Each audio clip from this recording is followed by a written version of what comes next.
नमस्कार. ओपाइन ग्रुपच्या या पॉडकास्टमध्ये आपलं खूप खूप स्वागत. पॉडकास्टमध्ये आपण अनेक वेगळे विषय घेत असतो आणि त्याच्यावरती चर्चा करत असतो की नेमकं डेटा ॲनालिसिस असेल किंवा एखाद्या क्षेत्रामध्ये जर का आपल्याला IT म्हणजे इन्फॉर्मेशन टेक्नॉलॉजी हा एनेबलर घेऊन पुढे जायचं असेल तर कशा पद्धतीने विचार करता येईल, ते क्षेत्र कसं जाणून घेता येईल. मित्रांनो, हे सगळं जाणून घेणं आहे ना, ते कुठल्या तरी आपण लँग्वेजमध्ये किंवा भाषेमध्ये आपण बोलत असतो, वाचत असतो आणि नेमकं ह्या भाषेबद्दलच आपल्याला कमी माहिती असतं किंवा त्याचे ॲव्हेन्यूज माहीत नसतात. तर आज याच्यासाठी आपल्याकडे सोहम काकडे आलेले आहेत. सोहम हा मूलतः पुण्यातला आहे आणि त्यांनी एक्झॅक्टली काय काय केलं आणि या फील्डमध्ये कसा आला हे आपण त्याच्याकडनं जाणून घेणार आहोत. नमस्कार सोहम. नमस्कार. मला या पॉडकास्टमध्ये बोलवल्याबद्दल धन्यवाद. लँग्वेजेस आणि IT किंवा डेटा सायन्स या गोष्टींमध्ये 100% एकमेकांमध्ये या गुंतलेल्या आहेत आणि त्याचा उपयोग करून 100% काहीतरी चांगल्या पद्धतीने करिअर तुमचं जाऊ शकतं. पण त्याच्या आधी जसं तुम्ही म्हणाल तशी मी स्वतःची ओळख करून देतो. नक्कीच. मला ऍक्च्युली आमच्या सगळ्या ह्या खूप इन्फॉर्मल गप्पा असतात आमच्या. बरोबर. आणि आत्ता तरी असा प्रश्न पडलाय की तू कोण आहेस आणि नक्की काय काय झालं, तुझं करिअर कसं घडलं, पुण्याचा संबंध तुझा कधी आला, असं मला सगळं आमच्या सगळ्या व्ह्युअर्ससाठी ऐकायला आवडेल. नक्की.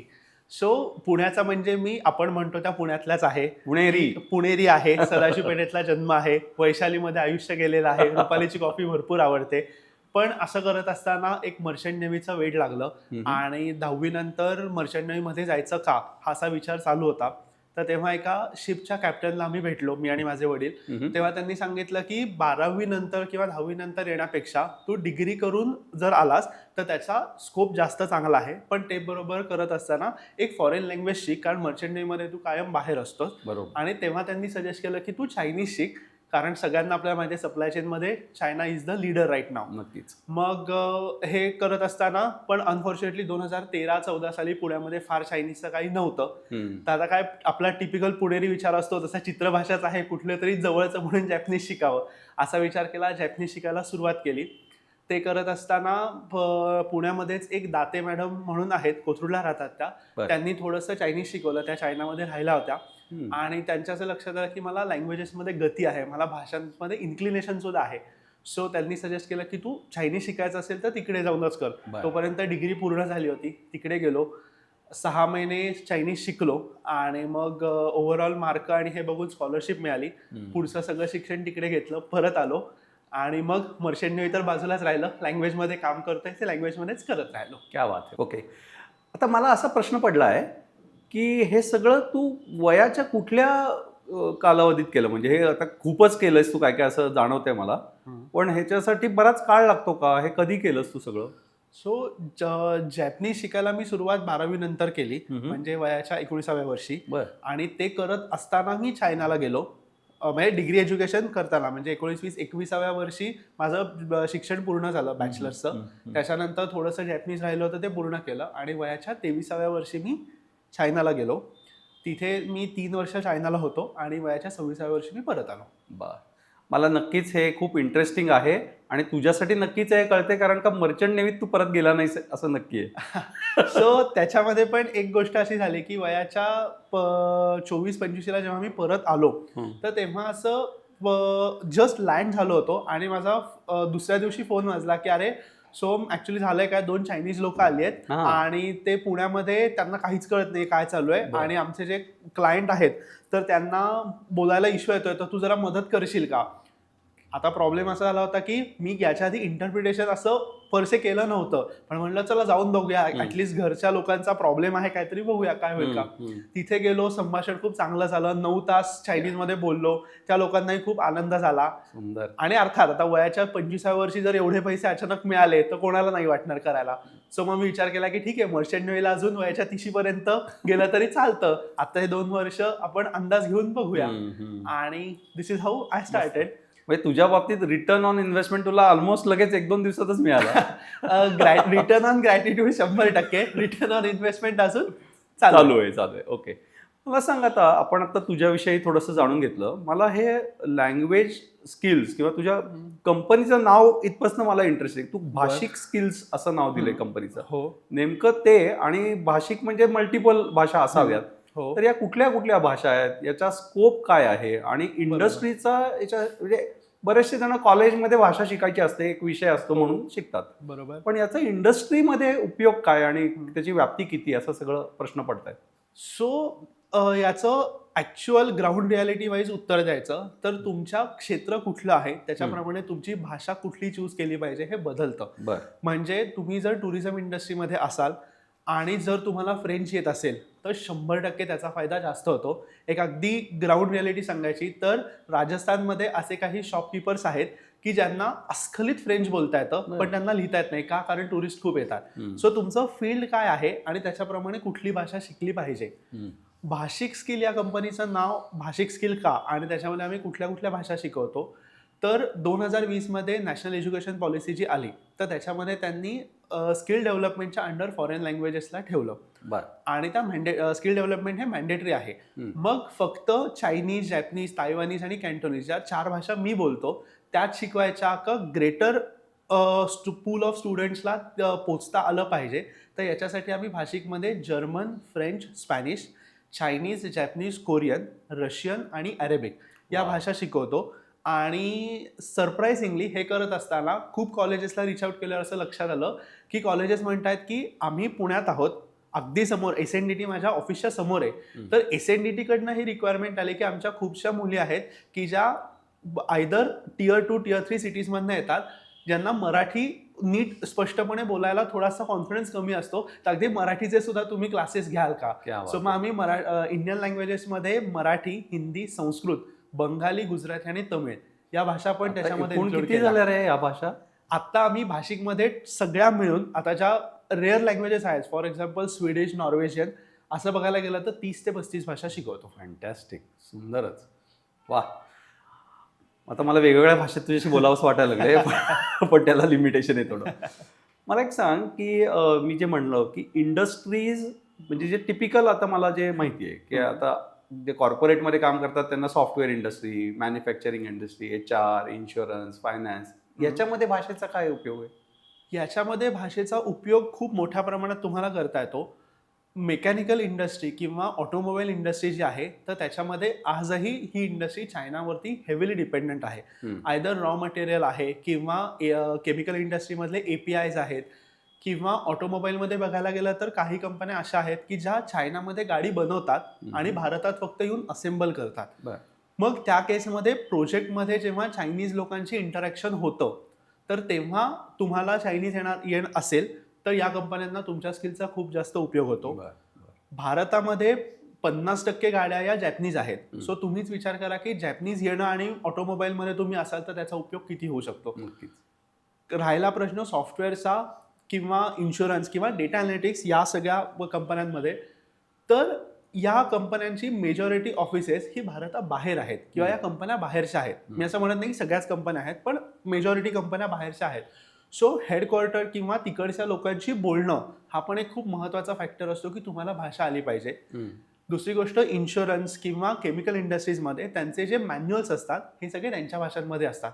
सो ते डिकोडिंग करण्यापासून तुमच्या लँग्वेज स्किलचा उपयोग होऊ शकतो. उत्तमच. आता ह्याच्यामध्ये एज बॅरियर नसेल म्हणजे कदाचित तू एखाद्या कंपनीमध्ये गेलास, फ्रेशर आहेस आणि तुला एखादी भाषा येत असेल तर बहुतेक तू कितीतरी सिनियर लोकांपर्यंत पटकन जोडला जाऊ शकत असेल नाही का? ॲक्च्युली तुम्ही हा पॉईंट जो सांगितला आहे तो 100% व्हॅलिड आहे आणि खूप लोकांना याचे हिडन ॲस्पेक्ट जे आहेत लँग्वेज लर्निंगचे ते कळत नाहीत किंवा त्यांच्या दृष्टीस येत नाहीत. त्याचं असं आहे, मी एक एक्झाम्पल देतो तुम्हाला. आज टाटा मोटर्समध्ये दरवर्षी साधारण 5-10 हजार मेकॅनिकल इंजिनिअरिंगच्या स्टुडंट्सचे रेझ्युमेस जात असतील की टाटा मोटर्समध्ये मला जॉब करायचा आहे. बरोबर. असं मी आता म्हणालो की ऑटोमोबाईल इंडस्ट्रीमध्ये चायनावरती डिपेंडन्सी नसणाऱ्या कंपन्या आत्ताच्या काळात तरी खूप इम्पॉसिबल आहे, असं नाही होऊ शकत. मग त्या केसमध्ये तुमच्याकडे ॲज अ HR टाटा मोटर्सचा एक रेझ्युमे आला की ज्याला चायनीज येतं आणि त्याला मेकॅनिकल इंजिनिअरिंग येतं आणि दुसरे बाकीचे आहेत की ज्यांना नॉर्मल मेकॅनिकल इंजिनिअरिंग येतं. एक तुमची हे वाढते की हो तुम्हाला हायर करायची पॉसिबिलिटी वाढते. दुसरं म्हणजे एका देशाबरोबर डील करण्यासाठीचा जो डिसिजन असतो तो अपर मॅनेजमेंटचा असतो. मी म्हणेन मिड लेवल किंवा सिनियर लेवल सुद्धा याच्यामध्ये इन्व्हॉल्व्ह होत नाही. प्रॉबेबली द डायरेक्टर और डायरेक्टरच्या वर्षी लोक याच्यामध्ये इन्व्हॉल्व्ह होतात. मग त्यांना बोलायला, त्यांच्याबरोबर इंटरॅक्ट करायला तुम्हाला स्कोप मिळतो, कारण तुम्हाला चायनीज येतं आणि समोरचा जो ग्रुप आहे लोकांचा त्यांना फक्त चायनीज येतं. सो एखादा मुलगा की वयाच्या 22-23व्या वर्षी टाटा मोटर्समध्ये जॉईन झालाय, त्याला या लोकांबरोबर इंटरॅक्ट करायची संधी मिळण्यासाठी सुद्धा 5-10 वर्षाचा जॉब करावा लागतो. पण लँग्वेज स्किलमुळे तुम्ही अपर मॅनेजमेंट बरोबर लगेच उठबस करू शकता. बरोबर. तर हा खूप मोठा फायदा लँग्वेजमुळे होतो. नाही, निश्चितच मला जाणवतं, कारण आता काही माझ्या करिअरसाठी मी 12-1 वर्ष अमेरिकेमध्ये किंवा अन्य देशांमध्ये जेव्हा गेलो, तेव्हा तिथे कुठल्या तरी कोपऱ्यामध्ये मराठी कोणीतरी बोललं की आपण आपसूक जाऊन तो त्याच्या वयाचा किती मोठा किंवा लहान असो आपण गप्पा मारायला लागतो. म्हणजे फेवरिझम होईल असं मी नाही म्हणत, पण एक नॅचरल आपुलकी निर्माण होते आणि ती नक्कीच या भाषेमुळे होत असणार. 100%. एक तुम्हाला एक उदाहरण देतो. मी बीजिंगमध्ये असताना मी माझ्या इंटर्नशिप करायला एका बसमधनं माझ्या युनिव्हर्सिटीतनं एका माझ्या कंपनीमध्ये चाललो होतो आणि मी माझ्या आईशी मराठीमध्ये फोनवरती बोलत होतो. आणि त्याच्यानंतर शेवटी माझा फोन झाला आणि मागच्यांनी माझ्या खांद्यावरती टॅप केला आणि विचारलं की अरे खूप आम्ही टुरिस्ट म्हणून इथे आलो आणि 10-12 दिवसानंतर मराठी ऐकायला मिळालं, खूप छान वाटलं. आणि मग तू कुठला, मग काय करतोयस, मग तुम्ही कुठले, सगळं झालं. असं लक्षात आलं मी नारायण पेठेतला, ते सदाशिव पेठेतले, पण आमची भेट तिथे झाली. आणि नंतर त्यांना जिथे जायचं होतं, सो भाषा त्यांना येत नव्हती आणि इंटरनेटवरून त्यांनी बुकिंग केलं होतं, पण प्रॉब्लेम येत होता कारण चायनामध्ये आपली सोशल मीडिया ऍप सगळी बंद आहेत. मग त्यांनी मला रिक्वेस्ट केली की तू आमच्याबरोबर 4 दिवस येशील का, तुझं जे काय फिरणं वगैरे आहे ते आम्ही मॅनेज करतो, पण तू आमच्याबरोबर चल, काय मला लँग्वेजचा प्रॉब्लेम येतोय. सो स्टुडंटच तुझं काम सुरू झालं होतं म्हणण्यापेक्षा तुम्ही जसं म्हणताय की एक देशाच्या वेगळ्या कोपऱ्यामध्ये गेल्यानंतर भाषेचा हे होतो, नक्कीच, तर तुम्हाला कनेक्शनला उपयोग होतोच. बरोबर. आता मला थोडंसं ह्या लँग्वेज शिकण्याकडे यायचंय, म्हणजे नक्कीच याचा उपयोग आहे आणि जाणवतंय, खूप छानही वाटते तुझ्याशी बोलताना. पण आता समजा एखादा इंजिनियर आहे आणि त्यांनी लँग्वेज शिकली, म्हणजे त्याचं फील्ड बदलतं का? म्हणजे प्रश्न हा पडला की एखादा माणूस काहीतरी शिकतोय आणि त्यांनी शिकता शिकता त्याला पॅरलली दोन्ही स्किल्स कसे मॅनेज करायचे, म्हणजे इंजिनिअरिंग प्लस भाषा, IT स्किल्स प्लस भाषा, अकाउंटिंग स्किल्स प्लस भाषा, हे सगळं जमतं का? लोकांना वाटत असतं मी भाषेत गेलो म्हणजे आता मला बाकी काही नाही आलं तरी चालेल. आता ह्याचं उत्तर 2 पद्धतीने मी देईन. एक म्हणजे आताचा काळ बदललाय. पूर्वी कसं होतं की मी एका भाषेमध्ये बॅचलर्स केलं, मास्टर्स केलं, मी आयुष्याची 5 वर्ष त्या भाषेसाठी दिलेली आहेत. तर आता तशी परिस्थिती राहिली नाही. आता एक महत्त्वाचा प्रश्न असतो की AI मुळे भाषेचं काय होईल, मला ट्रान्सलेशन तर होत आहे. तर याचं उत्तर असं आहे की तुम्हाला तुमची डिग्री ही आता महत्त्वाची आहे, पण त्याच्याबरोबर लँग्वेज हे स्किल डेव्हलपमेंट म्हणून शिका, रादर दॅन आउटराईटली भाषेमध्ये करिअर करा. आणि मग त्याच्यासाठी तुमच्याकडे मल्टिपल ऑप्शन्स असतात की तुम्ही कधी शिकायचं आहे. एक म्हणजे कोविड नंतर आपण सगळ्यांनी बघितलं की कुठलाही कोर्स हा ऑनलाईन होऊ शकतो. सो तुमच्या वेळामध्ये तुम्ही कोर्सेस करू शकता. अशी खूप कॉलेजेस आहेत की ज्यांच्याकडे इलेक्टिव्ह किंवा क्रेडिट कोर्सेसमध्ये लँग्वेजेस शिकता येतात. सो तुमची बेसिक डिग्री आणि त्याच्याबरोबर तुम्ही लँग्वेज शिकलात तर त्याचा फायदा नक्कीच जास्त होतो. तिसरी गोष्ट अशी आहे की तुम्हाला एखादी कंपनी जेव्हा हायर करते तेव्हा तुमच्या स्किल बरोबर तुमचं स्किल डेव्हलपमेंट मधल्या स्किल्स पण ते इक्वली बघतात. सो मी असं रेकमेंड करेन की डिग्री एज्युकेशनला तुम्ही महत्त्व 70% देत असाल तर ॲडिशनल स्किल डेव्हलपमेंटला तुम्हाला आता 30% लक्ष दिलंच पाहिजे. कारण समोरचा इंटरव्ह्यू घेणारा माणूस हे म्हणत नाही की तुझं सर्टिफिकेशन दाखव, तो म्हणतो माझं हे काम आहे, तुला हे जमतंय का सांग, जमत असेल आजपासून तुला हायर करतो. बरोबर.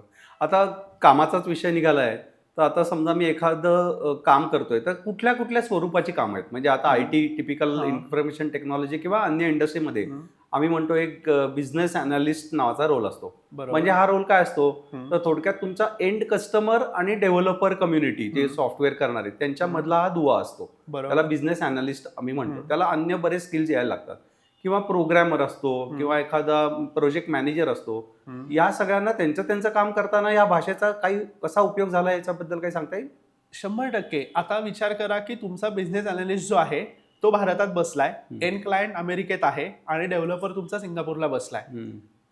एक तर टाइम झोनचा फरक आहे. दुसरं, सिंगापूर किंवा जपानमध्ये बसणारा जो तुमचा डेव्हलपर आहे त्याला जॅपनीज किंवा चायनीज येते फक्त. तुमचा क्लायंट अमेरिकेत बसलाय त्याला इंग्लिश येत आहे. मग बिझनेस अनालिस्ट जो आहे त्याला जर दोन्ही भाषा येत असतील तर विचार करा की कम्युनिकेशनमध्ये किती फरक पडेल. दुसरी गोष्ट, भाषेमध्ये काम करत असताना कल्चरल इंटिग्रेशन हे इतकंच महत्त्वाचं असतं. तुमच्या मते एखादी गोष्ट अशी केली पाहिजे याचा अर्थ ती दुसऱ्यासाठी बरोबर आहे असं नाही. मग त्या केसमध्ये कम्युनिकेशन करताना समोरच्याला बरोबर वाटेल अशा पद्धतीने कम्युनिकेट करणं याला पण खूप महत्त्वाचं आहे. म्हणजे बिझनेस अनालिस्टवरनंच एक सांगतो, मी एक इंटरप्रिटेशन करायला गेलो होतो आणि त्याच्यामध्ये त्या कंपनीच्या बॉसनी त्याच्याकडे जे क्लायंट आले होते जॅपनीज, तर 5 वर्षांनी ते भेटत होते. तर आपण आता म्हणतो अरे छान खाते पिते घरके आहेत, छान सगळं चांगलं वाटतंय. जपानमध्ये इट्स व्हेरी इन्सल्टिंग. तुम्ही जाड झालायत हे म्हणणं खूप इन्सल्टिंग आहे. पहिल्याच मीटिंगमध्ये तुम्ही त्या क्लायंटला तोंडावरती सांगताय. मग ॲज अ इंटरप्रिटर मला सांगावं लागलं की अहो असं नाहीये, इथे अशी पद्धत आहे की असं असं बोलतात. बिझनेस अनालिस्टला जेव्हा 2 टाइम डिफरन्समध्ये काम करणारे लोक असतात तेव्हा प्रिसाईज कम्युनिकेशनला, टाइम मॅनेजमेंटला खूप महत्व आहे. कल्चरल इंटिग्रेशन जर त्याला जमलं तर तो 100% जास्त चांगल्या पद्धतीने करू शकतो. बरोबर. म्हणजे नुसती भाषा नाही, पण त्याचे कल्चरल ऍस्पेक्ट्स आणि ते कसे विचारसरणी आहे 100%.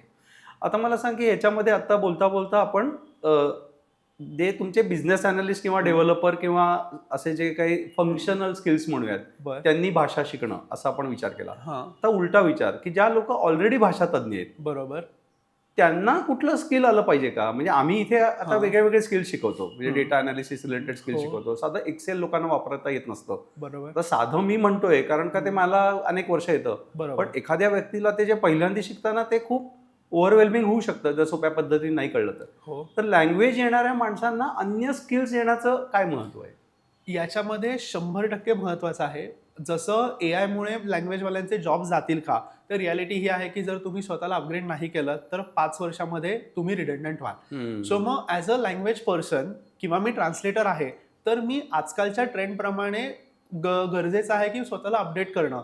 तुम्ही एक्सेल म्हणताय, मग आता उद्या मी जर्मन शिकलोय आणि मला एखाद्या कंपनीमध्ये जायचं असेल तर 100% त्या कंपनीच्या रिक्वायरमेंटप्रमाणे स्किल डेव्हलपमेंट मला करावंच लागेल. आणि डेटा सायन्स आणि data analytics is one of the trending, कारण प्रत्येक कंपनीला गरज आहे. आणि मग एकदा तुम्हाला हे स्किल आलं, तुमची लँग्वेज आहे, then you come in the same लोक की अरे मग त्या कंपनीला गरज आहे, मी काम सॉल्व्ह करू शकतो, मला हे स्किल येतं, वाय नॉट. क्या बात. कारण आता कंपन्यांची रिक्वायरमेंट थोडीशी वेगळी आहे. आता कंपन्या जर्मन येणारा माणूस बघत नाहीत. मला काय पाहिजे, मला जर्मन येणारा आणि मला डेटा सायन्समध्ये ही टिपिकल गोष्ट येणारा माणूस पाहिजे. तुला ते जमतंय का? हो जमतंय. म्हणजे मल्टी डिसिप्लिनरी अप्रोच ज्याला आपण म्हणतो तो आता येतो, नेमच्या स्थिरावला आहे तो आता. हो. आता बोलता बोलता लक्षात आलं की प्रोजेक्ट मॅनेजर्सना सुद्धा फायदा होऊ शकतो किंवा डेव्हलपर म्हणजे एक्सपिरियन्स लोकांना होऊ शकतो. बरोबर. आता समजा मी 15-20 वर्ष काम करतोय पण लँग्वेज शिकणं राहून गेलंय, कारण मला कधी गरज नाही लागली, आमच्याकडे इंटरप्रेटर्स आहेत. बरोबर. तर एका म्हणजे आता वाढत्या वयामध्ये 30, 40, 50 नंतर हे शिकणं शक्य होतं का? असे काय अनुभव आहेत का? सो शिकता येतं 100%. आमच्याकडे एक स्टुडंट असे आहेत की जे वयाच्या 80 वर्ष पूर्ण आहेत आणि आता घरी बसून मी काय करू, पण मला काहीतरी नवीन शिकायचं आहे म्हणून आमच्याकडे बराच लहान आहे अरे जर्मनमध्ये हे करतायत. पण आमच्याकडे असेही काही स्टुडंट्स आहेत की जे एका रिस्पेक्टेबल पोझिशनला आहेत, मोठ्या मोठ्या कन्सल्टिंग फर्म्समध्ये डायरेक्टर किंवा पार्टनर लेवलला आहेत. पण आता असं आहे की या कंपनीमध्ये माझं सगळं व्यवस्थित आहे, पण त्याला मला कामाचं सॅटिस्फॅक्शन मिळत नाहीये, कारण जे चालू आहे ते व्यवस्थित चालू आहे, देयर इज नथिंग न्यू. तर मग त्या केसमध्ये तुम्ही वेगळ्या कंपनीमध्ये जात असाल, तुमचा 20 वर्षाचा 25 वर्षाचा एक्सपिरियन्स आहे, पण त्या कंपनीला अजून काय लागू शकतं, तर त्या दृष्टीने तुम्ही भाषेचा विचार नक्की करू शकता. कारण आता हल्ली ग्लोबल विलेज ही जी कन्सेप्ट आहे, तर त्याच्यामध्ये भारताचं वेगवेगळ्या देशांबरोबर काम चालू आहे. मग तुमच्या फील्डमध्ये तुमची कंपनी ज्या एरियाजमध्ये काम करते त्या लोकांशी बोलण्यासाठी भाषेचा उपयोग नक्की होऊ शकतो.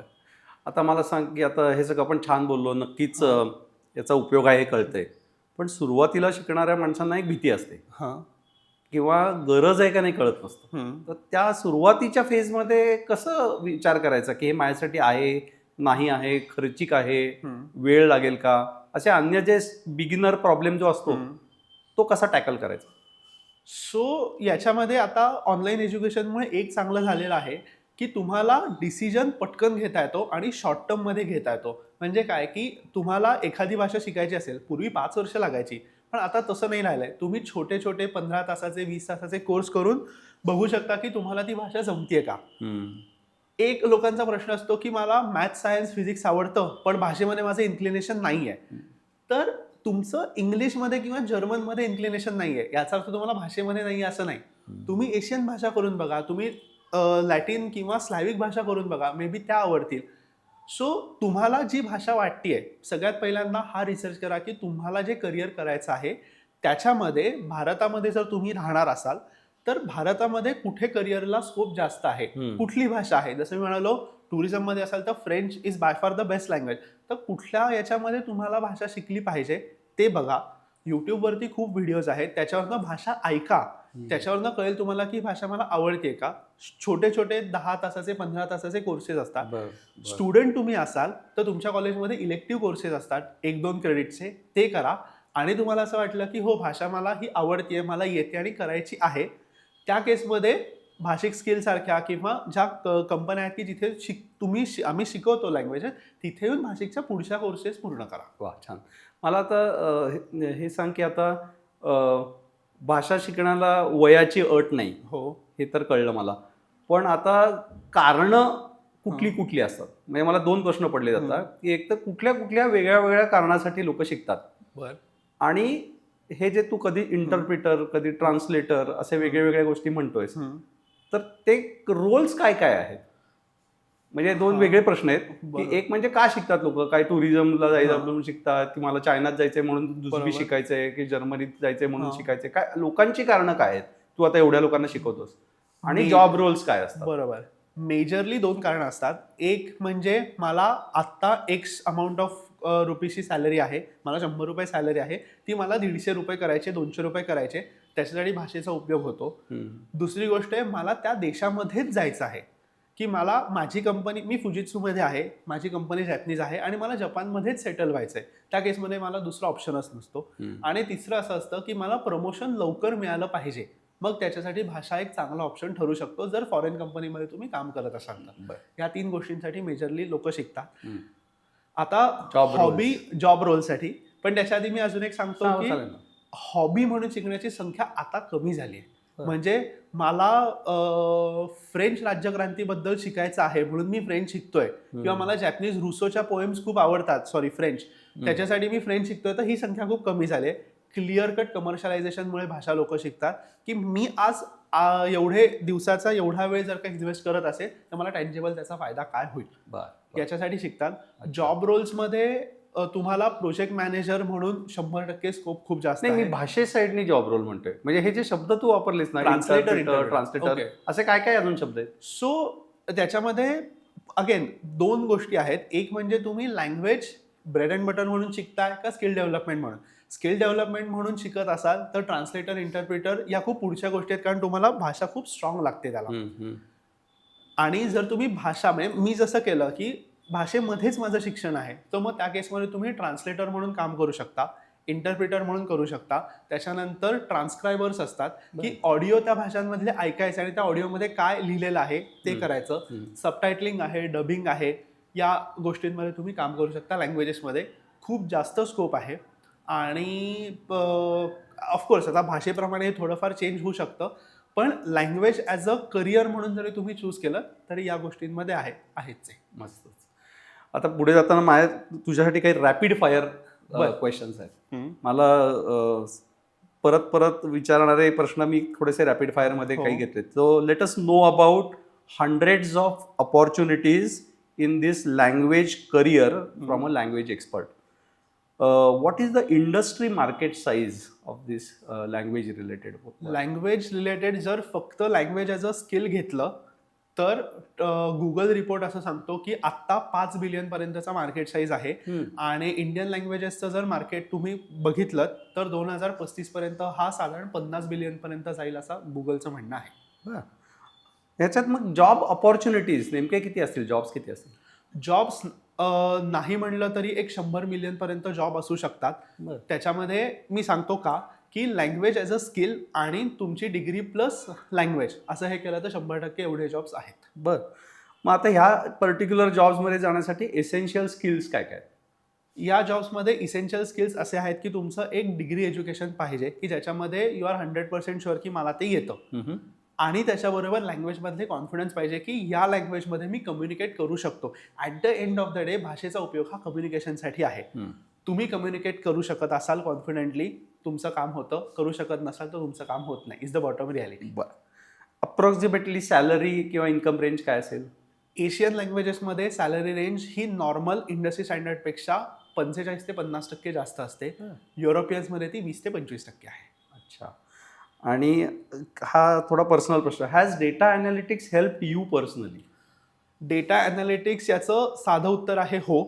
आणि दो इट्स अ ऑनगोईंग प्रोसेस, 100% माझ्या आयुष्यात त्याचा फायदा झालेला आहे. ग्रेट. Thank you so much. मला आता स्पेसिफिकली या डेटा ॲनालिटिक्सचं तुझं जे उत्तर आहे की तू भाषा शिकतोस तर तुला कसा फायदा झाला डेटा ॲनालिटिक्सचा, हे जरा थोडं विस्ताराने सांगशील का? नक्कीच. सो डेटा ॲनालिटिक्समध्ये जसं तुम्ही मगाशी म्हणालात की माझा डेव्हलपर एकीकडे आहे, एंड कस्टमर इकडे आहे आणि मला काय करायचं आहे, तर याच्यामध्ये माझी एक दुसरी कंपनी आहे इव्हान बिझनेस सोल्युशन्स. त्या कंपनीचा बेसच डेटा ॲनालिटिक्स आहे. म्हणजे काय, तर साऊथ ईस्ट एशियन कंपन्यांना भारतात यायचं असेल किंवा भारतातल्या कंपन्यांना जर बिझनेस तिथे डेव्हलप करायचा असेल तर लागणाऱ्या सगळ्याच गोष्टी आम्ही प्रोव्हाइड करतो, which is a very essential fact of data science. की त्या मार्केटमध्ये काय चालू आहे हा अंदाज घ्यायचा. म्हणजे डेव्हलपर मी भारतातला आहे, एंड कस्टमर माझा तिकडचा आहे, तर त्या दोघांमधला दुवा कसा साधता येईल याच्यामध्ये आम्ही काम करतो. क्या बात आहे. खूप छान वाटलं सोहम तुझ्याशी गप्पा मारून. एक नवीन खजिनाच तू ओपन केला आहेस. म्हणजे मला असं वाटलं होतं की भाषा काय, त्याच्याबद्दल काय बोलायचं, लहानपणापासून आपण बोलतोच आहोत. पण मला असं जाणवलं की कित्येक गोष्टी मला माहिती नाही आहेत आणि माहीत नसल्या तरी त्या मला आता शक्य नाही तिथपर्यंत पोचणं असंही वाटलं नाही. व्हेरी इझिली ट्राय करता येण्यासारख्या या सगळ्या गोष्टी वाटल्या. जाता जाता आमच्या व्ह्युअर्ससाठी ज्यांना ह्याच्यामध्ये कुतूहल निर्माण झालंय त्यांनी काही बेसिक स्टेप्स काय घ्याव्या त्याच्याबद्दल थोडं काय सांगशील? नक्कीच. सो सगळ्यात पहिल्यांदा असा विचार करा, रादर करू नका, की माझं वय एवढं आहे आणि मग मला इंग्लिश येत नाही किंवा माझी एखादी भाषा वीक आहे, तर मग मी भाषा शिकू शकतो का? तर याचं उत्तर आहे तुम्हाला एक भाषा येते, तुम्ही दुसरी भाषा नक्की शिकू शकता. मी 4थीत जाणारा मुलगा असेल, नाहीतर 80 वर्षाचा माझा पूर्ण करिअर म्हणजे करिअर करून आता मी एक स्थायी आयुष्य जगतोय असा कोणी व्यक्ती असाल, तुम्ही भाषा नक्की शिकू शकता. फक्त कुठली भाषा शिकायची आहे हा डिसिजन कॅल्क्युलेटेड आणि इन्फॉर्मेटिव्हली घ्या, एवढंच मी तुम्हाला सांगेन. थँक्यू सो मच सोहम, तू आलास आणि हे सगळे गोष्टी आम्हाला खूप डिटेलमध्ये एक्सप्लेन केल्या, त्यावर खूप खूप धन्यवाद. मलाही खूप छान वाटलं. Thank you for inviting. मित्रांनो, आज आपण भाषा हे अगदी वरवर किंवा टिपिकल फील्ड आहे असं वाटणाऱ्याच्या गोष्टीमध्ये आपण खूप खोलात गेलो आणि लक्षात आलं की हे आपण अजून एक्सप्लोरच केलेलं नाही आहे. म्हणजे आपण सहज म्हणतो की मी काहीतरी कामात आहे आणि भाषा आता मला येते, पण खरं तर पूर्ण जगाशी कम्युनिकेटेड जर आपल्याला राहायचं असेल तर छोट्या छोट्या प्रमाणामध्ये आपल्याला भाषा या जाणून घेतल्या पाहिजेत. कदाचित आपल्या करिअरमध्ये त्याने आमूलाग्र बदल घडेल.